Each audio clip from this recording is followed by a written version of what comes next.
Hi, and welcome back to Sociology. Now, we spend most of our lives in groups. It's including families, friends, school, work groups.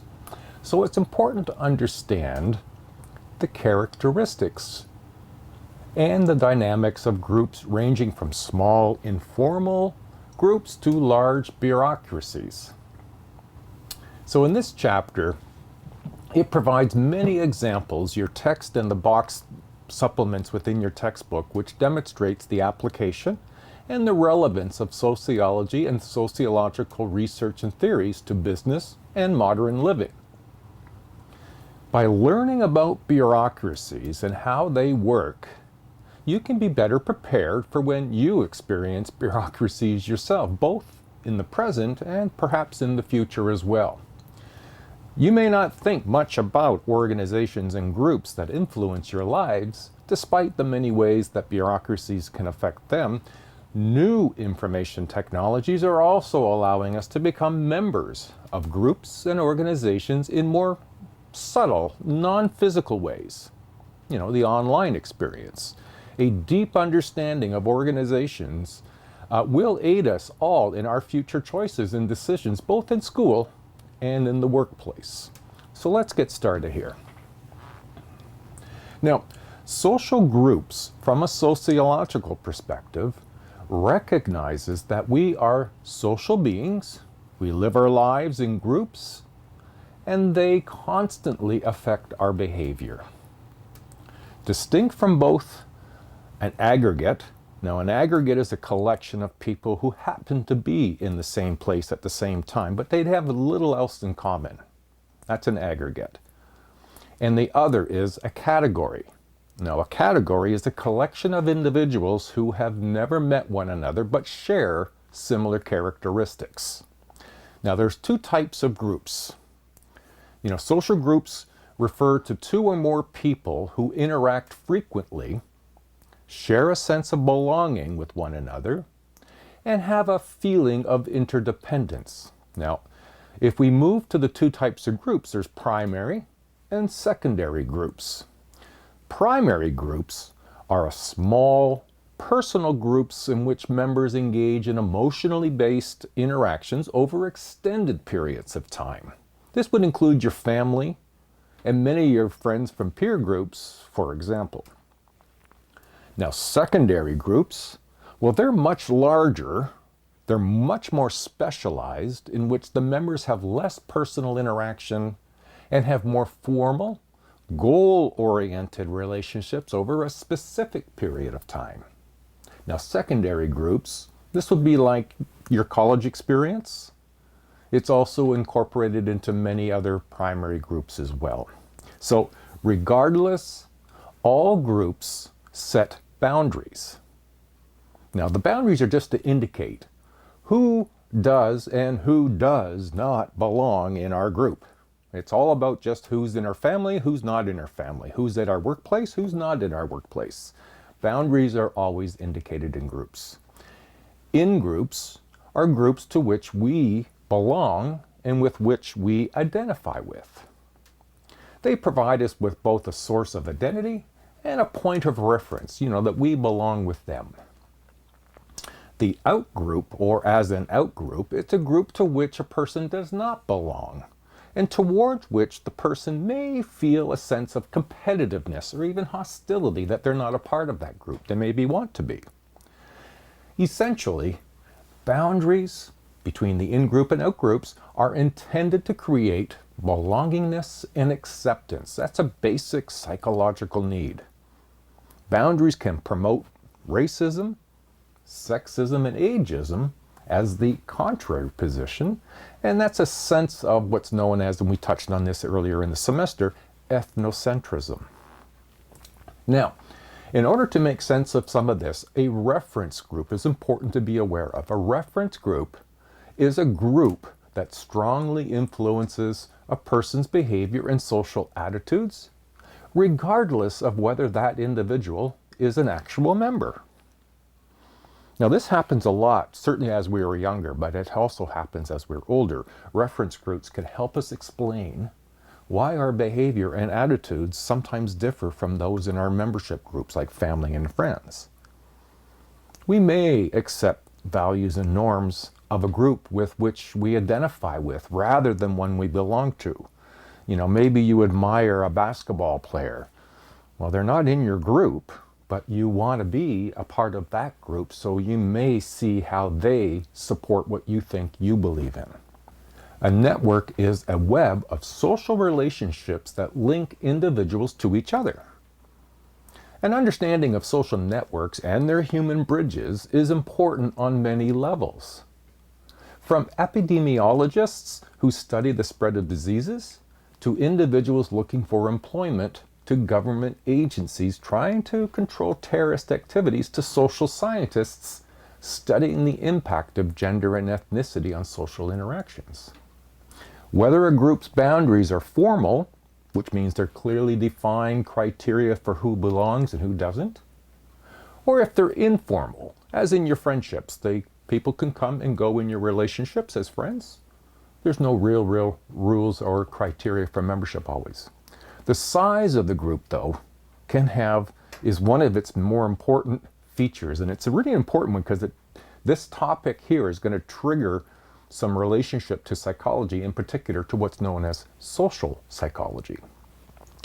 Now, there's a guy that we can touch base on that sort of makes a point about this, and his name is Stanley Milgram.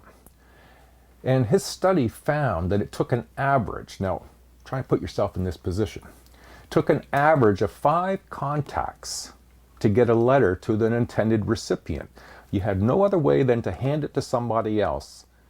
If I was giving you a letter and said, you have to make sure this letter gets to Dwayne Johnson, well, I would likely expect you don't know Dwayne, The Rock, as you might know him by that name.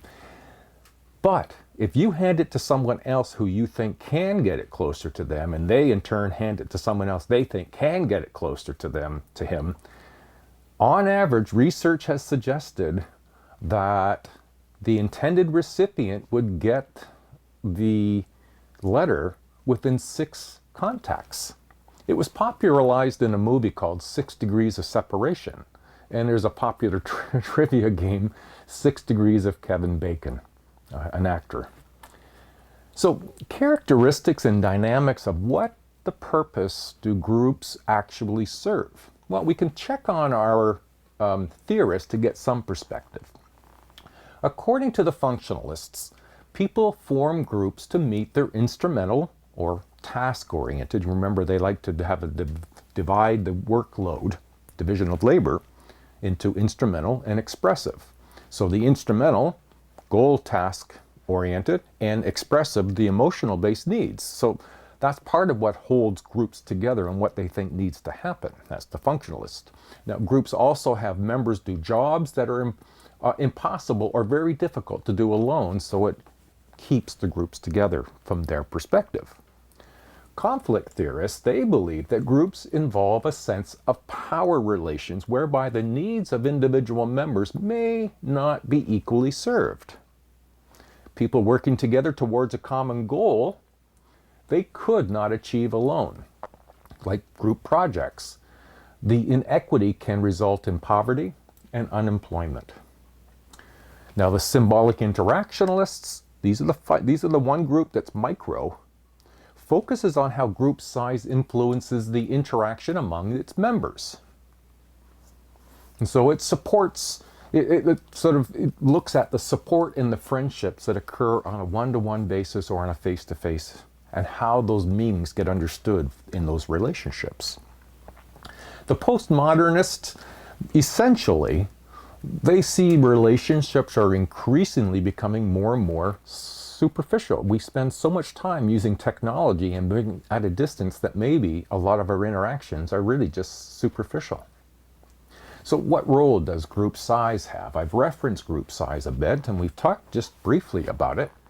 So what role does that play actually in groups? And what does it have? Well, small groups, they're a collective of small enough that all members can be acquainted with one another and interact simultaneously. So you're looking at groups of 3, 4, 10 maybe. Now, if we want to look at some of these group sizes, there's a term for a group consisting of 2 members. That's called a dyad. A triad, yes, a group composed of 3 members. But the size of the group is important. Interactions are more personal and more intense in small groups. For example, in a dyad, a group of 2, the active participation of both members is really kind of important for the group's survival. Dyads provide an intense bond and a sense of unity not found in larger groups. Add a 3rd person, the dyad becomes a triad, and we start to see examples of coercion as well as coalitions beginning to appear, 2 against 1. As group size increases beyond 3, members tend to specialize in different tasks and communication patterns begin to change. Now, one of the tasks, and we're going to revisit Milgram, but I also want to touch on group conformity. It's a hallmark of a lot of Western society cultures, group conformity. Now, there was a researcher by the name of Solomon Asch, and this is where, again, I'll reference Stanley Milgram. They both did some work to demonstrate that in order to maintain ties with a group, members may go to great lengths to conform to what they understand to be group norms. Lengths that can include the harassment of other individuals or outgroups, and groupthink.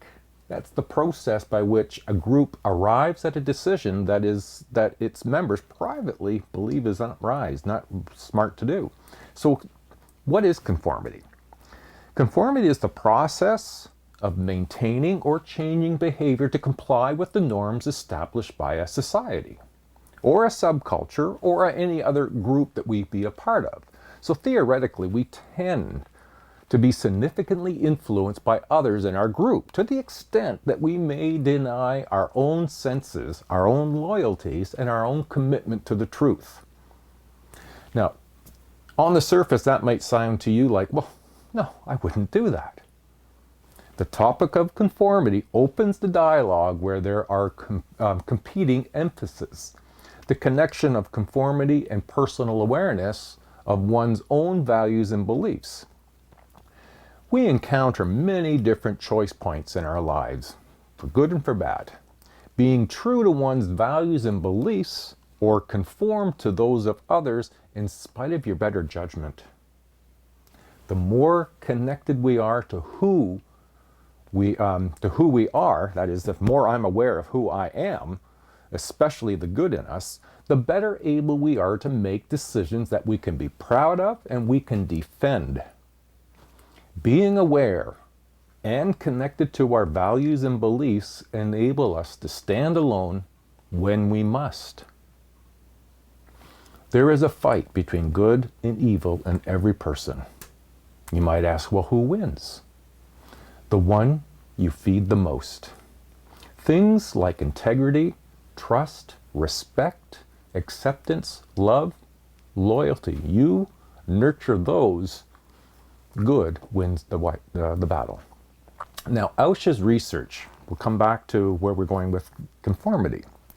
Asch's research found that participants were willing to contradict their own best judgment if the rest of the group disagreed with them.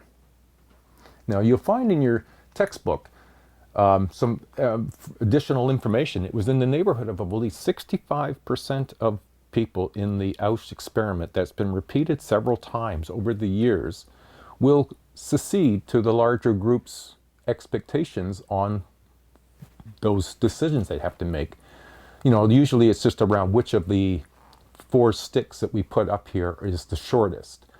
Where clearly you can see the shortest stick and you'd say, well, it's A. But the other folks, you know, on the panel who are making their decisions too, they're all a part of the research, so they all picked the wrong one. And you're left to go, well, geez, it's the short one is A, but they're all saying B. Maybe I misunderstood something.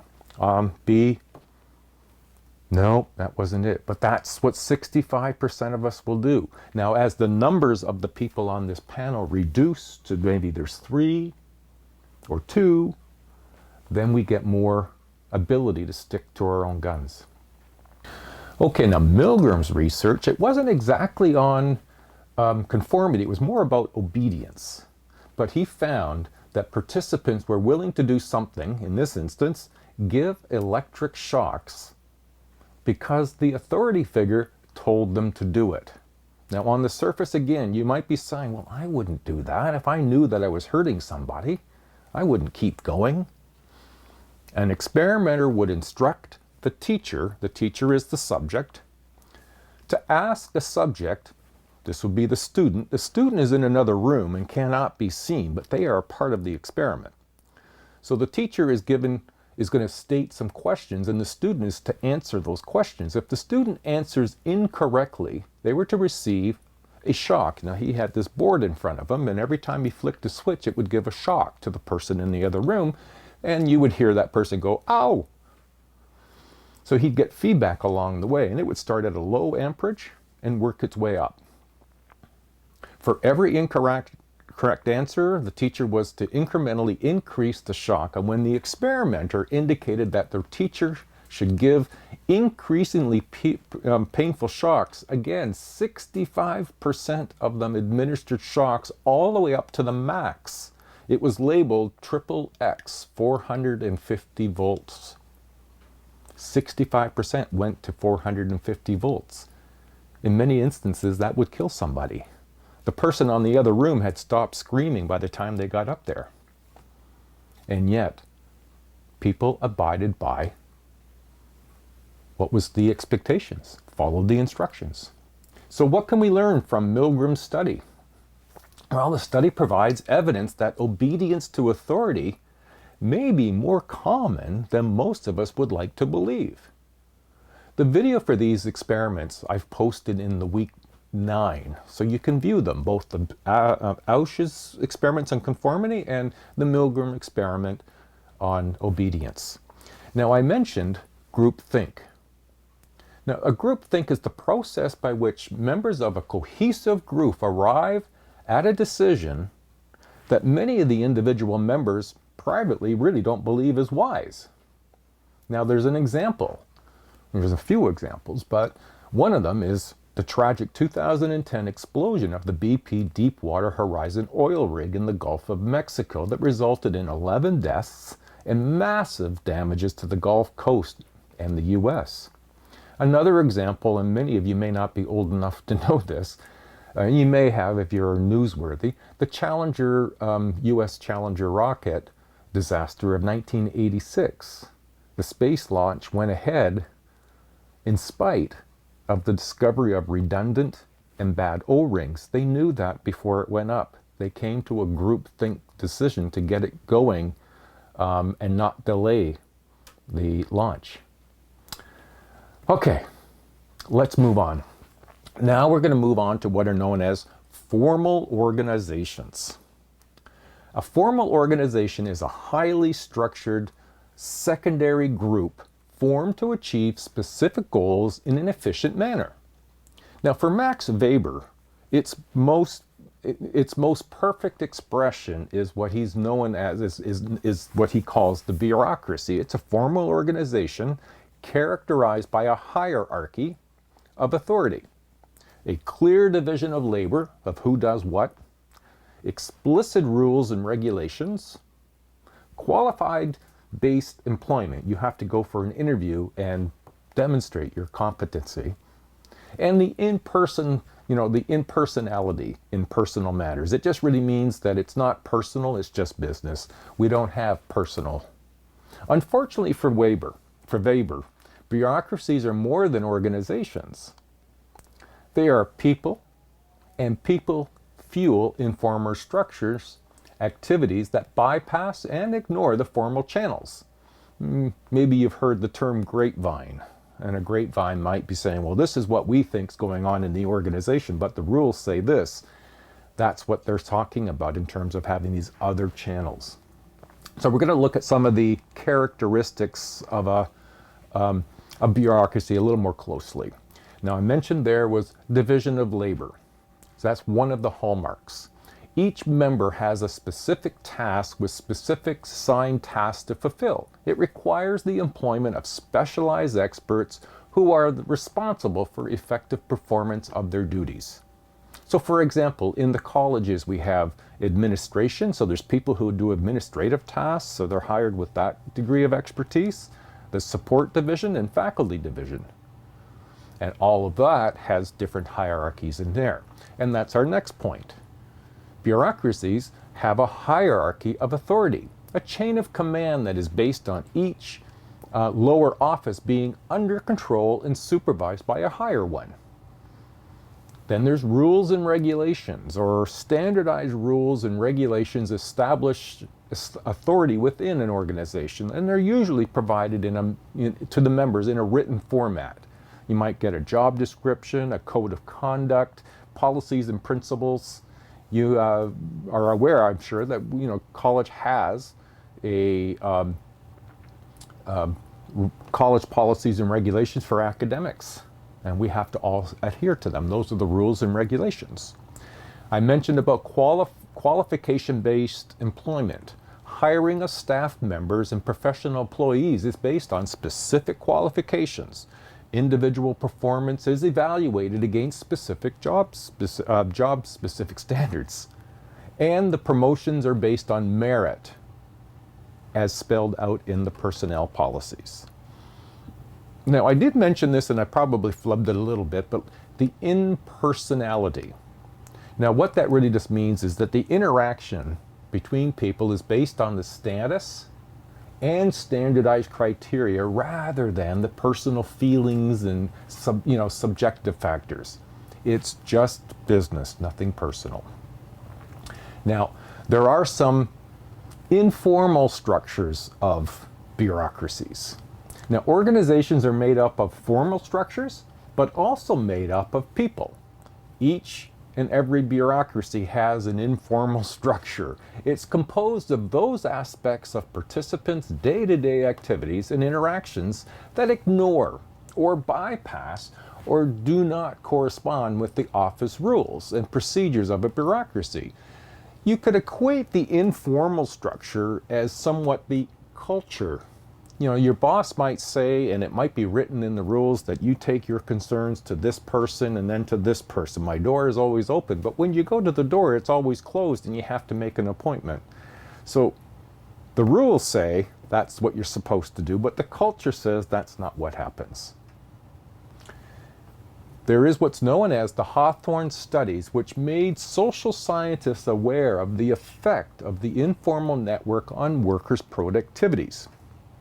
The study of an electric company found that workers created their own rules in spite of the management's directions.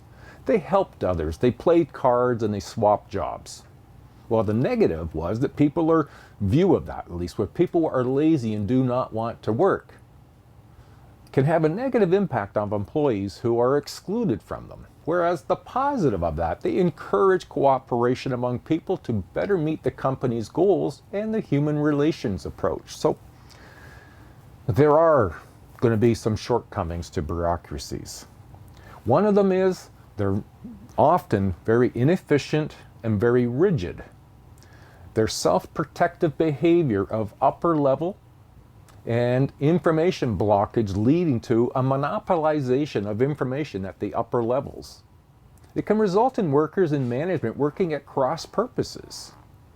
This can result in what is known as goal displacement, a process that occurs in organizations when the rules become an end in themselves rather than the means to the end, and organizational survival becomes more important than the achievement of goals. Now, another weakness, bureaucratic personality is a psychological construct that describes these workers who are more concerned with following correct procedures than they are with doing the job correctly. Resistance to change is something that's very often a part of bureaucracies. This resistance can be very difficult for organizations to adapt to new circumstances. It's partly due to the distance between management and workers resulting in limited communication. Many companies fail because of this inability to change. Just even notice what happened during the pandemic and how many businesses didn't make it because they couldn't adapt to change very rapidly. That's not necessarily a critique of them. Not everybody had the same type of work that could adjust. However, it is a part of organizations and particularly bureaucracies. Now, we can also look at the perpetuation of gender, race, and class inequities. Middle and upper class employees are more likely to have careers characterized by higher wages, job security, and opportunities for advancement. The poor and working class employees, who are more likely to be women and members of racial minorities, are more likely to work in occupations characterized by low wages, lack of job security, and few opportunities for promotion. The updating of Weber's work, which was based on a view that rationalization was an inevitable part of the social world. Sociologist George Ritzer looked at what he called McDonaldization, the process by which the principles of the fast food restaurant McDonald's, efficiency, predictability, control, for example, have been transferred as a performance model for other sectors of society. So let's look at that. Efficiencies. Like an assembly line, calculability emphasizes on speed and quantity rather than quality. So sometimes this efficiency doesn't necessarily mean a better product in the end. Predictability. This is a standard menu, scripted encounters that occur with everybody goes when you go to Tim Hortons or McDonald's or any other corporate or bureaucracy. Oftentimes there is a standard way of entering. You get everything looks the same. If you go to an IKEA store, for example, all IKEA stores are designed in the same way. You can't just go anywhere you want, you follow a path. That's their predictability. Control. Individual workers have little to no say in the operation of the business. It's just the upper echelon that decides the direction of business. Irrationalities of rationalities. I know, sounds kind of an odd. It's a dehumanizing for both the consumers and the workers. If you're not seen as a human, you're seen as a consumer. And we are selling you a product. Rationality.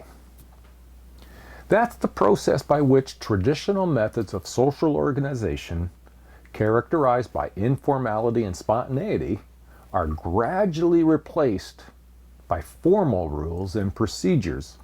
And there we get to the bureaucracy. So what about the future? Well, networks have an advantage over other organizational forms because, well, they're very agile and they can quickly adapt to new circumstances. And that's been really important over this pandemic for those businesses that can adapt and be agile compared to those who found it more difficult. Now, while we can never be certain about the future, broad social trends such as globalization and technological innovations and the prevalence of a service economy are likely to continue. Some production of open source software, like Linux is a good example as an operating system, Firefox as an internet browser based on Mozilla's work.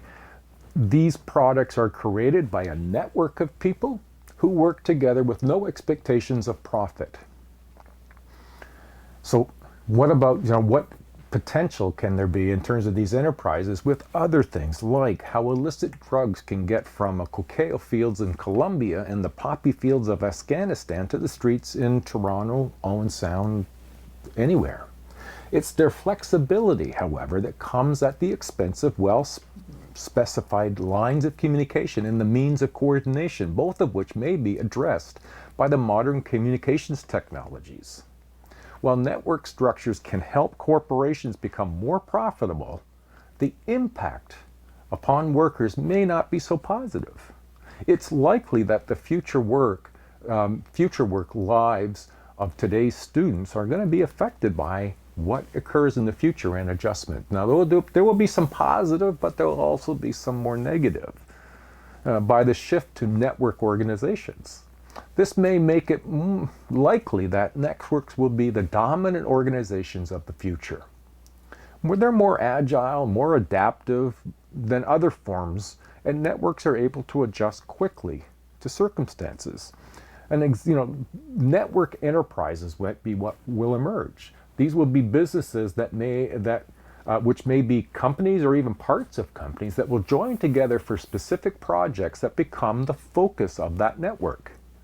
So their hallmarks will be flexibility, that one can select and change network partners based on cost, efficiency, and technological innovations. Some of the examples of network enterprises will be those companies that can reach out into multiple companies. Many of the auto industry, Toyota, Ford are like that, Dell Computers, the global internet.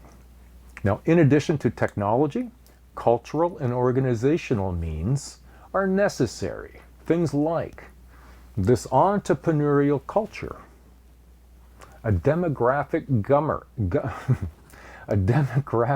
government that's coming under suspicion in some countries lately. The presence of well-educated workforce.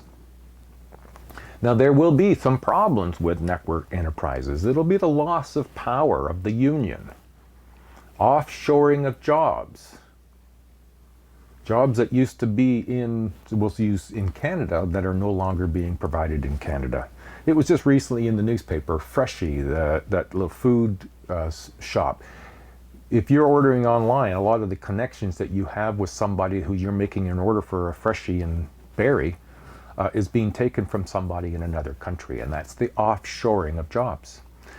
And that can lead to another area of concern, which would be the potential for alienation of people. Even though we're getting more global, we might be getting more alienated. Now, this is nothing that we can say for sure because nobody can predict the future, but it seems to be the direction that groups and bureaucracies are moving in this new era of flexibility and quick and agile movement. All right, everybody. That about sums up this week's video. I know that was a little bit longer, and thank you for bearing with me and seeing me through to the end. Thank you, and we'll see you next week. Bye now.